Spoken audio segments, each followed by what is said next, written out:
Merci Seigneur pour ton amour, pour la grâce que nous avons obtenue auprès de toi.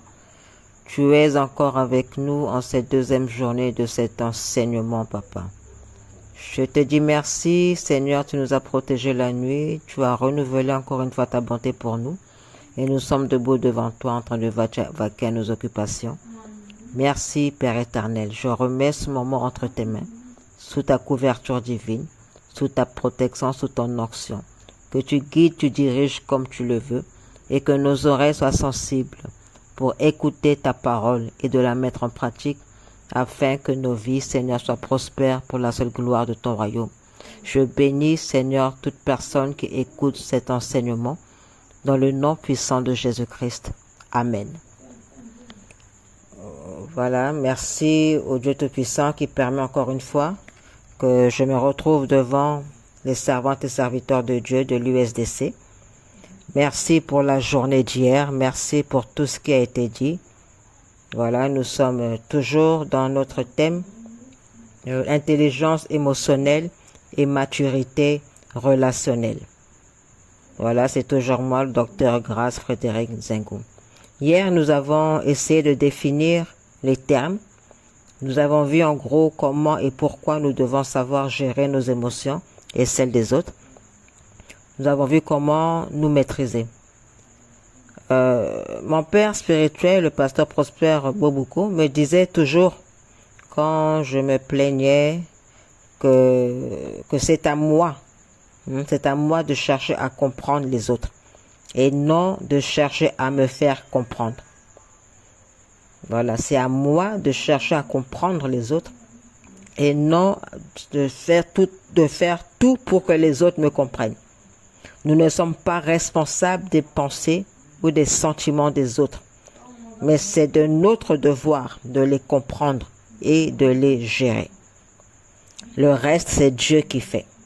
Ce n'est pas l'homme qui change l'homme, mais c'est le Saint-Esprit à travers nos comportements. Amen.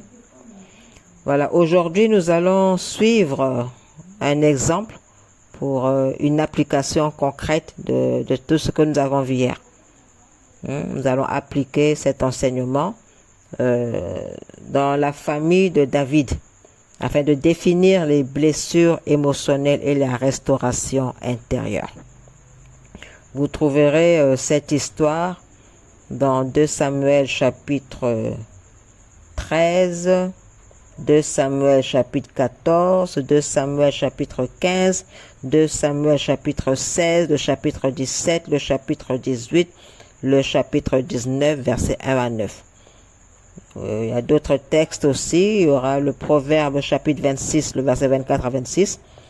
Et 2 Samuel chapitre 11, 2 Samuel chapitre 12. Voilà, quand nous lisons ces textes, nous voyons une histoire. Voilà, une histoire qui met en scène. Nous avons Amnon, nous avons Jonadab, nous avons Tamar, Absalom, David et Joab. Voilà, c'est l'histoire d'un drame familial et de la mauvaise gestion de ce conflit. L'histoire de blessures émotionnelles non guéries. Et voilà, donc il n'y a pas eu de restauration intérieure. Voilà, la Bible nous dit que tout ce qui a été écrit l'a été pour nous servir d'exemple, bon ou mauvais, à prendre ou à laisser. Les bons mauvais, on les prend, les mauvais, les bons exemples, on les prend, les mauvais exemples, on les laisse, ça nous sert de leçon. Voilà. Je vais essayer de survoler un peu l'histoire. On va pas tout lire, bien vous en doutez bien, c'est des grands, presque plusieurs chapitres. Donc je vais juste survoler l'histoire à cause du temps qui est court et essayer d'analyser chaque attitude.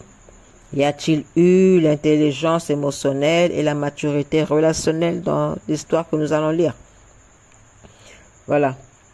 Quand nous lisons les textes, nous voyons que tous sont les enfants de David, sauf Jonadab, qui est le fils du frère de David, et Joab, qui est son chef d'armée.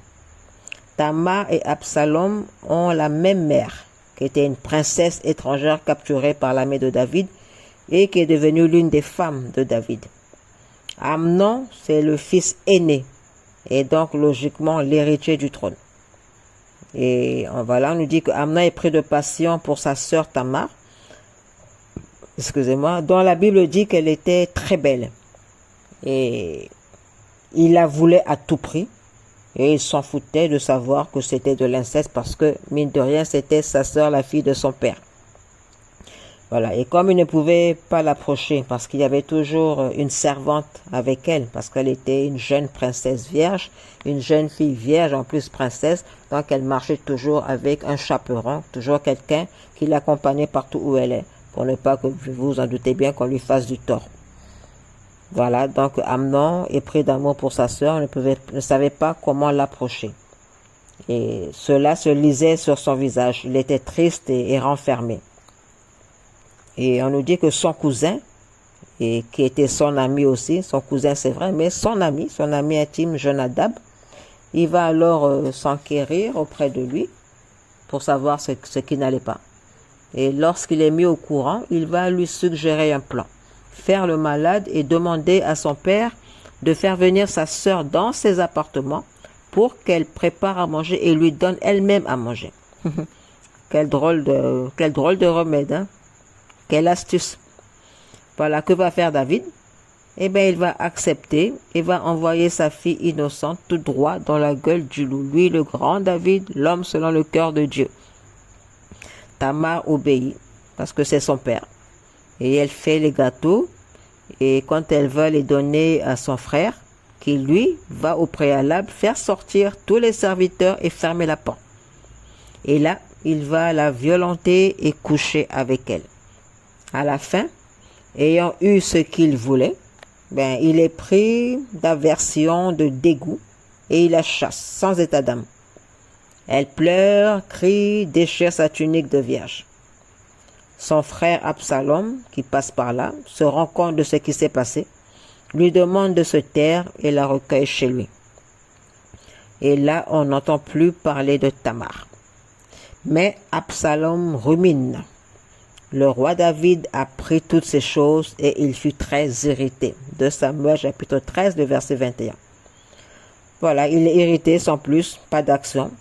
Ce silence va provoquer des conséquences terribles. Le grand roi, le père, le patriarche, il entend que son fils aîné, viole sa fille, il ne dit rien. Et là, Absalom entre dans une colère qui ne s'apaise pas, durant 2 ans. 2 ans où il a nourri une haine meurtrière à l'égard de son frère, mais aussi à l'égard de son père, parce qu'il a jugé l'attitude de son père de laxisme. Donc voilà, il va saisir une occasion de se venger. On dit souvent que la vengeance est un plat qui se mange froid. Le Proverbe, chapitre 26, verset 24 à 26 nous dit « L'individu plein de haine se dissimule derrière ses paroles. Au-dedans de lui, il prépare des tromperies. Quand il parle de façon aimable, ne t'y fie pas, car il a l'esprit plein de pensées détestables. Il est assez rusé pour dissimuler sa haine, mais tout le monde finit par découvrir sa méchanceté. » Amen.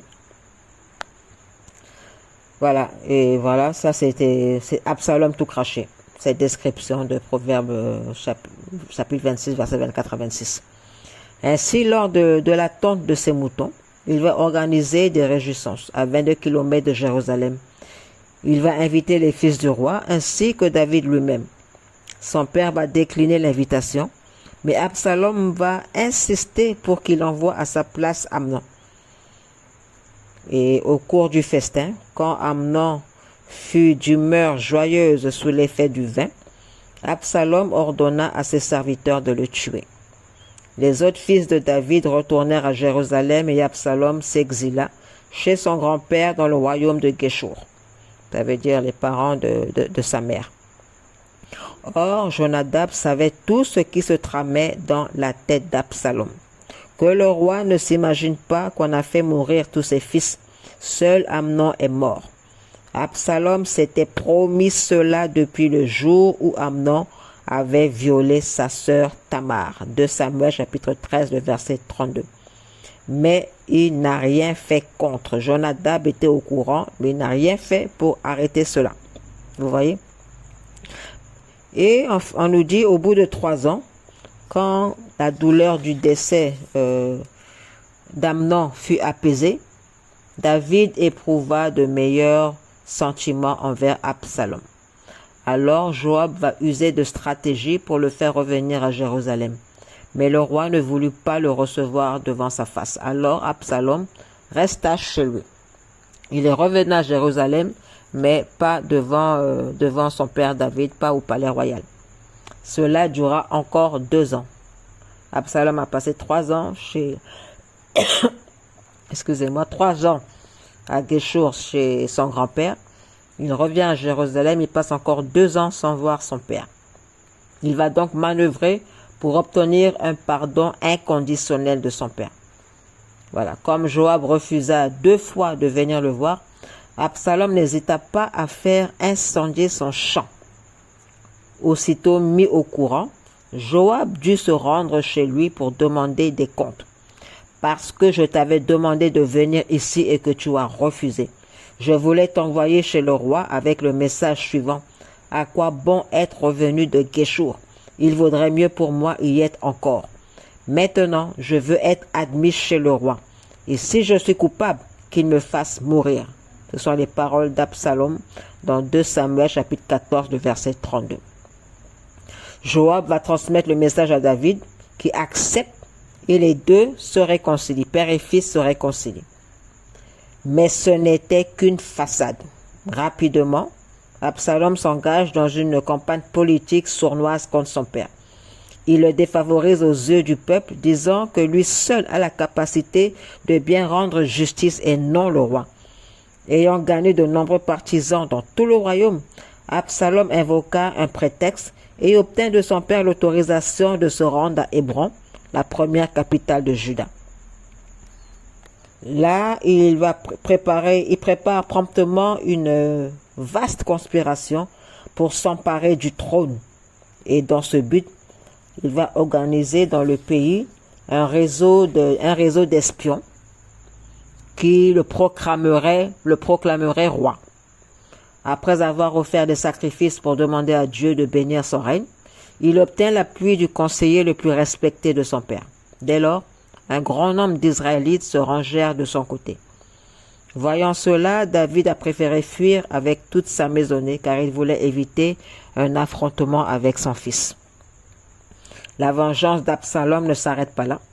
Il a des relations sexuelles avec les concubines que son père avait laissées, au vu et au su du public. Finalement, une bataille a lieu contre les hommes de David.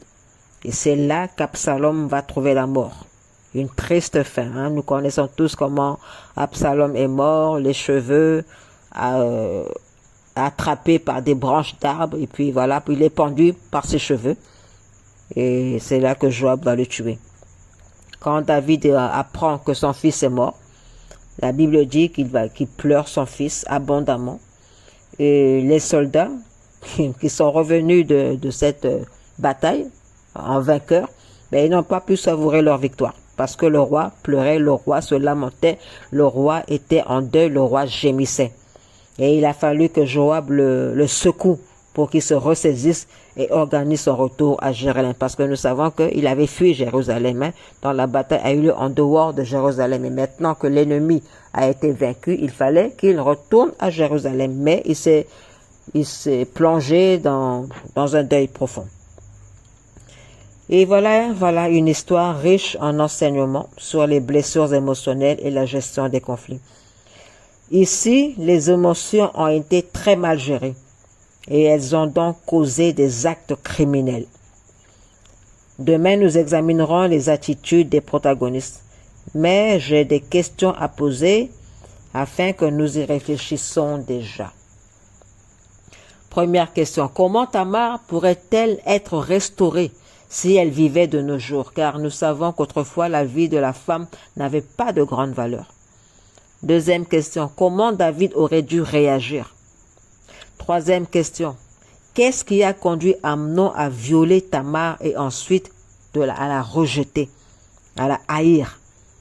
Quatrième question, Tamar a-t-elle pu contrôler ses émotions? Cinquième question, Et quelles sont les émotions qu'elle a pu avoir après cette affaire, après cet acte ignoble?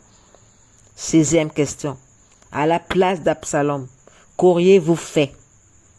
7e question. Et que dire de Jonadab, l'ami d'Amnon, qui l'a conseillé et après qui ne l'a pas averti du mal qui se tramait en lui? Voilà. Voilà cette histoire. Moi, quand j'ai lu cette histoire, ça m'a beaucoup touché et je vois que c'est une histoire qui est vraiment riche en enseignements concernant la gestion des conflits familiaux ou dans l'église, la gestion de ses émotions, la maîtrise de soi, comment gérer les autres. C'est vraiment une histoire riche en enseignements. Donc, je pousse vraiment tout le monde à réfléchir à cela, à essayer de répondre aux questions qui ont été posées avec l'aide du Saint-Esprit. Voilà, je pense que pour aujourd'hui, c'est terminé. Je crois que j'ai été un peu plus longue. Mais bon, ça ira là, ça ira demain. Voilà, nous allons prier par rapport... c'est vrai que c'est l'histoire que je racontais, mais c'est une histoire, j'ai dressé le tableau pour nous permettre maintenant après de réfléchir par rapport à l'intelligence émotionnelle, la maturité relationnelle, ce petit nombre de protagonistes, comment ils auraient dû réagir les uns face aux autres, comment ils auraient dû se maîtriser, qu'est-ce qu'ils auraient dû faire pour éviter. Il y a eu 3 crimes. Il y a eu 3 crimes. Il y a eu le viol, il y a eu le meurtre d'Amnon, il y a eu le coup d'État, et puis la mort après de celui qui a gardé cette rancœur en lui, qui a eu ce désir de vengeance. La vengeance n'est jamais bonne conseillère. La vengeance n'est jamais quelque chose de bon. Dieu a dit, à moi la vengeance, à moi la rétribution. Donc faisant en sorte que nous n'ayons pas cet esprit de vengeance-là. Le serviteur de Dieu ne doit pas se venger. Il sait que son maître, c'est son maître qui doit venger. C'est son maître qui doit le payer. Nous ne devons pas garder la rancœur en nous. Nous ne devons pas garder des mauvais sentiments en nous. Nous devons nous en libérer. Si vraiment le Saint-Esprit nous révèle qu'il y a un mauvais sentiment en nous envers quelqu'un, vraiment, agenouillons-nous automatiquement, demandons pardon et libérons-nous de cela. Libérons-nous de la haine. Libérons-nous, je ne sais pas, de la rancœur. Libérons-nous de la rancune, de l'amertume. Libérons-nous de la passion. C'est la passion aussi qui a poussé Amnon à faire du mal à sa sœur. Et il a gaspillé son avenir. Il a foutu son avenir. Et il s'en foutait. Ça ne lui disait rien. Lui, il voulait seulement assouvir sa passion, assouvir son désir. Faisons très attention, nous les servantes et serviteurs de Dieu, que nos désirs soient purs et non entachés, comme cela a été avec Amnon. Voilà, je vais m'arrêter ici.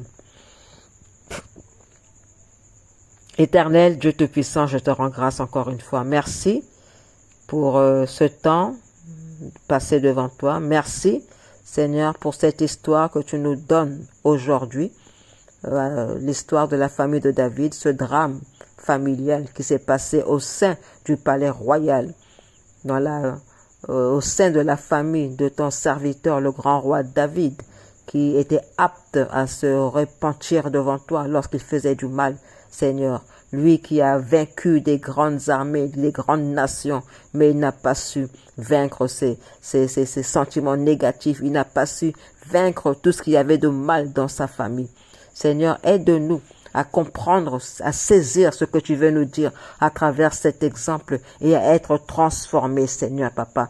Que ce qu'il y a de mauvais dans cette histoire que nous avons lue ne soit pas notre partage. Dans le nom puissant de Jésus-Christ, aide-nous à être de bons gérants de tout ce que tu nous donnes, de tous les membres que tu nous donnes à guider, comment on va dire, Seigneur, à nourrir, Père éternel. Aide-nous, Seigneur. Aide-nous à être de bons gérants, à être de bons guides, Seigneur. Aide-nous à connaître chaque membre. Si David connaissait tous ses enfants, je pense qu'il allait éviter ce grand drame. Si David connaissait les caractères de ses enfants, il allait reconnaître les signaux d'alarme et éviter ces drames. Père éternel, éclaire-nous par ton esprit, que le Saint-Esprit se manifeste puissamment dans nos vies, dans le nom puissant de Jésus-Christ. Amen. À demain. Bonne journée à tous et que Dieu vous bénisse.